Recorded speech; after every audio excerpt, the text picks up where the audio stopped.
6th century में वासुदेव चौहान ने की थी।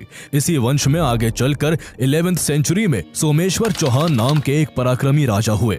सोमेश्वर ने अपने जीवन काल में कई युद्ध लड़े और अपने एम्पायर का एक्सपेंशन किया। माना जाता है कि जब राठौर्स की आर्मी ने दिल्ली के राजा अनंगपाल तोमर पर अटैक किया था तो अजमेर के राजा सोमेश्वर चौहान ने राजा अनंगपाल तोमर का सपोर्ट किया। उनकी मदद से अनंगपाल तोमर इस युद्ध को जीत गए, जिसके बाद दोनों के बीच गहरी दोस्ती हो गई। ये दोस्ती आगे चलकर रिश्तेदारी में बदल गई जब राजा अनंगपाल ने अपनी बेटी कर्पूरी देवी की शादी सोमेश्वर चौहान से कर दी।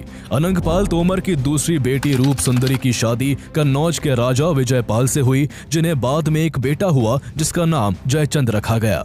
1166 में सोमेश्वर चौहान और कर्पूरी देवी के घर भी एक बालक का जन्म हुआ। उस बच्चे के जन्म को चौहान वंश के लिए एक शुभ संकेत माना गया और एस्ट्रोलॉजर्स ने भविष्यवाणी की कि ये लड़का बड़ा होकर एक ग्रेट रूलर बनेगा और पृथ्वी के बड़े हिस्से पर राज करेगा। इसी भविष्यवाणी को ध्यान में रखते हुए उस बच्चे का नाम पृथ्वीराज रखा गया। पृथ्वीराज के जन्म से पहले भी इस वंश में पृथ्वीराज नाम से 2 राजा हो चुके थे, इसलिए ये वास्तव में पृथ्वीराज 3 थे।